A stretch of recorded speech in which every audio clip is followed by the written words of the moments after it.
Hi everyone, আমি সুপর্ণা। তো আজকে চলে এসেছি একটা নতুন মেকআপ টিউটোরিয়াল নিয়ে।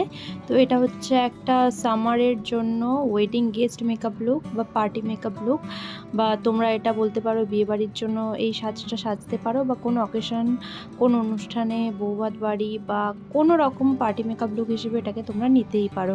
তো এটা কিন্তু ফুললি ওয়াটারপ্রুফ একটা মেকআপ, আর আমি এই মেকআপটা করেছি কিন্তু খুব কম প্রোডাক্ট, খুব রিজনেবল প্রোডাক্ট দিয়ে। তো এই মেকআপের মধ্যে কিন্তু আমি তোমাকে সুগার পপের যে ফাউন্ডেশন আছে, একটা হচ্ছে ক্রাশ ক্রাউ 01 আর 05 ফিগ, এই দুটো শেডও দেখাবো কীরকম। তো বলতেই পারো একটা সুগার পপের রিভিউ দিতে পারি।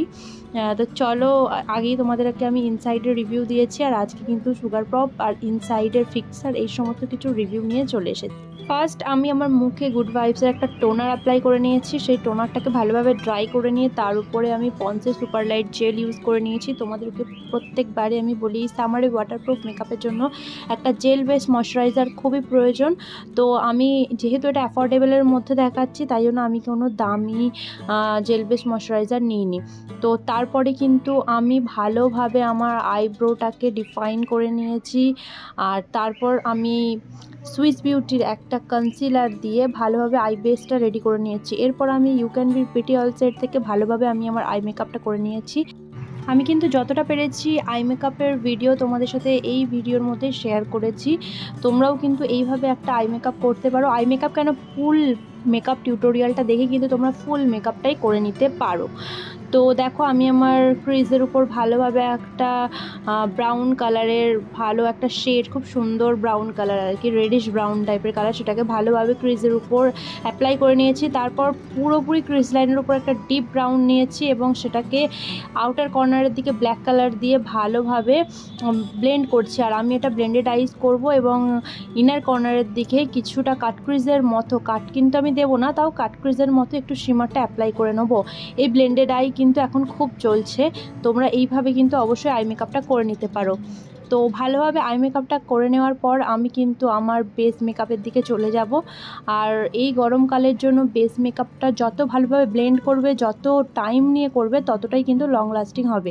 তার কারণ হচ্ছে আমরা অনেক সময় তাড়াহুড়ো করে মেকআপ করি, টাইম দিয়ে মেকআপ করি না বা ভালোভাবে ব্লেন্ড করি না। এই কারণেই কিন্তু আমাদের মেকআপটা খুব তাড়াতাড়ি উঠে যায়। তাই চেষ্টা করতে হবে একটু টাইম দিয়ে ভালোভাবে ব্লেন্ড করতে, যাতে মেকআপটা পরবর্তী অনেক টাইম স্টে করতে পারে। তো দেখো, এরপরে কিন্তু আমি ইনসাইডেরই একটা প্রাইমার নিয়ে নিচ্ছি। এই প্রাইমারটা কিন্তু খুবই ভালো, এছাড়াও অনেক ইনসাইডে প্রাইমার আছে। তো আমার স্কিন যেহেতু নর্মাল টাইপের, সেই জন্য আমি কিন্তু ইনসাইডের এই প্রাইমারটা নিয়ে নিয়েছি। তারপর আমি সুইস বিউটির এই অরেঞ্জ কালার কারেক্টারটা নিয়ে নিয়েছি এবং ভালোভাবে হাত দিয়েই ব্লেন্ড করছি। খুব একটা ডার্ক সার্কেলস নেই, তাও আমি এটা দিলাম কারণ কিছুটা পিগমেন্টেশন আছে আমার স্কিনে। তো দেখো, এটা কিন্তু আমি হাত দিয়ে এই জন্যই ব্লেন্ড করছি যাতে ভালোভাবে ব্লেন্ডিংটা হয়। বিউটি ব্লেন্ডার দিয়ে ব্লেন্ড করলে কি হয়, তার কভারেজটা কমে যায়, ফলে সেই ডার্ক স্পটগুলো আরও বেশিভাবে দেখা যায় বা ফাউন্ডেশনটা অক্সিডাইজ হয়ে যেতে পারে। তো আমি কিন্তু ওই অরেঞ্জ কারেক্টারটাকে ভালোভাবে নিউট্রালাইজ করে নিই সুইস বিউটির 01 শেডের কনসিলার দিয়ে। আর খুব ভালোভাবে কিন্তু আমি এটা হাত দিয়ে ব্লেন্ড করে নিচ্ছি। দেখো, আমি কিন্তু এখনও পর্যন্ত কোনো বিউটি ব্লেন্ডারের ইউজ করিনি। বিউটি ব্লেন্ডারটা সাধারণত খুব স্মুথ ফিনিশের জন্য দেওয়া হয়, কিন্তু যখন আমরা কোনো কভারেজ টাইপের মেকআপ চাইছি, হাই কভারেজ বা মিডিয়াম কভারেজ, সেক্ষেত্রে কিন্তু বিউটি ব্লেন্ডারে অনেকটা কভারেজ কমে যায়। তো দেখো, এই সুগার পপের হচ্ছে এটা 01 ক্র্যাশ কাউ, আর এটা হচ্ছে 05 ফিগ। তো এই দুটো শেড মিলিয়ে আমি আমার শেড বানিয়ে নিচ্ছি। তার কারণ আমরা মেকআপ আর্টিস্টরা সবসময় কিন্তু প্রত্যেকের আলাদা আলাদা শেড ক্যারি করতে পারি না। আমরা প্রত্যেক সময়ই চেষ্টা করি একটা ডিপ এবং একটা লাইট শেড রাখার। এই দুটোকে মিক্স অ্যান্ড ম্যাচ করে আমরা যে কোনো কালারের উপর কাজ করতে পারি। তো দেখো, আমি এটা হাত দিয়ে লাগিয়ে নিচ্ছি এবং ভালোভাবে ব্রাশ দিয়ে ভালোভাবে ব্লেন্ড করে নিচ্ছি। আর এখানে কিন্তু আমি সমস্ত কিছু বেলির ব্রাশ শেড ইউজ করেছি। আর এই ফাউন্ডেশনটা কিন্তু খুব ভালো, তোমরা দেখতেই পাচ্ছ কীরকম কভারেজ দেয়। দেখো, আমার মুখের অপর সাইড আর এই সাইড, যে সাইডে ফাউন্ডেশনটা ব্লেন্ড করছি, দেখো দুটো সাইডের মধ্যে অনেক ডিফারেন্স দেখা যাচ্ছে। ফাউন্ডেশনটা কিন্তু যথেষ্ট ভালো কভারেজ দিয়েছে। আর বলে রাখি, সুগার পপের এই ফাউন্ডেশনগুলো কিন্তু ওয়াটারপ্রুফ, মানে তোমরা কিন্তু ওয়াটারপ্রুফ মেকআপের ক্ষেত্রে এই ফাউন্ডেশন ইউজ করতে পারো। আর তারপর আমি দেখো সুইস বিউটির 03 লাইট ময়েম কালারটা আমি আমার হাইলাইটিংয়ের জন্য নিয়ে নিয়েছি। যে পার্টগুলো হাইলাইটিং করার প্রয়োজন আছে কনসিলার দিয়ে সেই পার্টগুলো ভালোভাবে হাইলাইটিং করে নিয়েছি। আর এখন আমি ইনসাইডের একটা loose powder, no colour loose পাউডারটা অ্যাপ্লাই করে নিচ্ছি। গরমকালে কিন্তু বেকিংটাই মেন কথা। তোমরা ওয়াটারপ্রুফ ফাউন্ডেশন ইউজ করো বা নর্মাল ফাউন্ডেশন, তোমরা যদি বেকিংটা ভালোভাবে করো তাহলে কিন্তু তোমাদের মেকআপটা অনেকক্ষণ স্টে করবে। আর যদি বেকিংটাই খারাপ হয়ে যায় তাহলে কিন্তু মেকআপটা কোনোভাবেই বেশিক্ষণ স্টে করবে না, ঘাম হবে বা তোমাদের মুখে ফাউন্ডেশনটা অক্সিডাইজ হয়ে যেতে পারে। তো নেক্সট আমি you can be pretty all set থেকে একটা ব্রঞ্জার কালার নিয়ে আমি আমার ভালোভাবে ফেসে ব্রঞ্জিং করে নিচ্ছি। আমি আজকে হার্শ কন্ট্রোল করিনি, সাধারণত আমি খুব কমই কন্ট্রোল করে থাকি, বেশিরভাগ আমি ব্রঞ্জার দিয়েই কাজ মিটিয়ে নিই।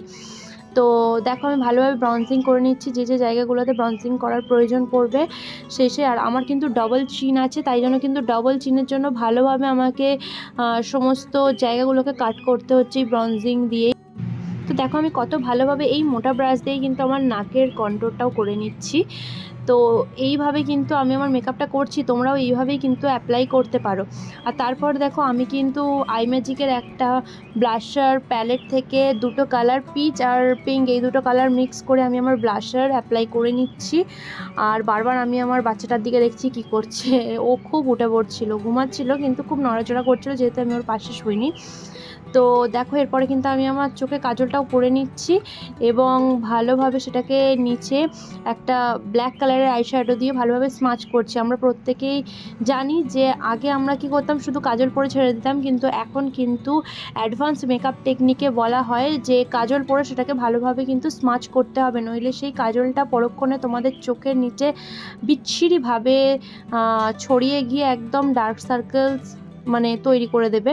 তো সেই জন্য কিন্তু আমি কাজলটাকে ভালোভাবে স্মাচ করে নিয়েছি আইশ্যাডো দিয়ে এবং আমি এখন ল্যাকমির একটা লাইনার দিয়ে ভালোভাবে আমি লাইনার পরে নিচ্ছি আমার চোখে। আমি কিন্তু খুব একটা ফেক ল্যাশেস পরি না, তার কারণ আমার চোখে যথেষ্ট ল্যাশ আছে। হ্যাঁ, তবে অবশ্যই যখন কোনো শ্যুট থাকে তখন ল্যাশ পরার প্রয়োজন পড়ে, বাট এখন কিন্তু আমি কোনো রকম ল্যাশ অ্যাপ্লাই করছি না। আমি শুধুমাত্র ল্যাকমির লাইনার দিয়ে ভালোভাবে চোখে লাইনারটা লাগিয়ে নিচ্ছি এবং NYB এরই একটা ভালো মাস্কারা দিয়ে একটু চোখের মানে ল্যাশগুলোকে ভলিউম দিয়ে দিচ্ছি। এরপরে কিন্তু আমি ইনসাইডেরই একটা হাইলাইটার অ্যাপ্লাই করে নিচ্ছি। হাইলাইটার প্যালেট থেকে তিনটে কালার মিক্স করে, একটা কপার, একটা শ্যাম্পেন আর একটা অফ হোয়াইট কালারের, এই তিনটে কালার মিক্স করে একটা হাইলাইটার আমি আমার হাইলাইটিং জোনে অ্যাপ্লাই করে নিচ্ছি এবং ভালোভাবে সেটাকে ব্লেন্ড করে নিচ্ছি।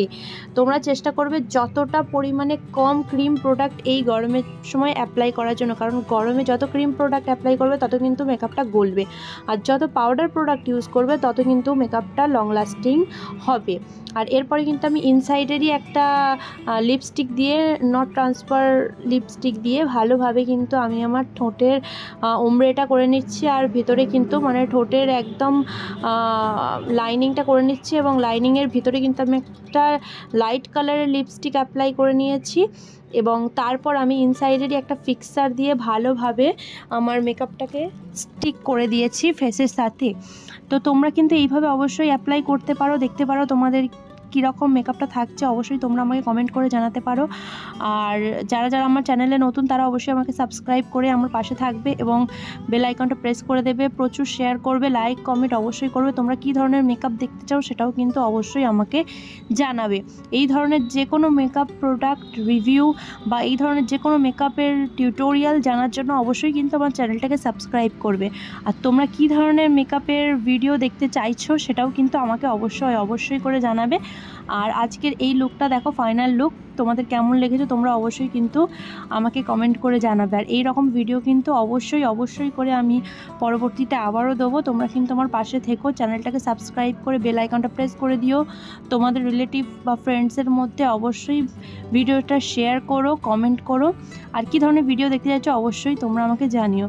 তো দেখো আজকের লুকটা ফাইনাল লুক, তো এতটুকুই বলার ছিল। তোমরা সকলে ভালো থেকো, আবার দেখা হবে নতুন ভিডিও।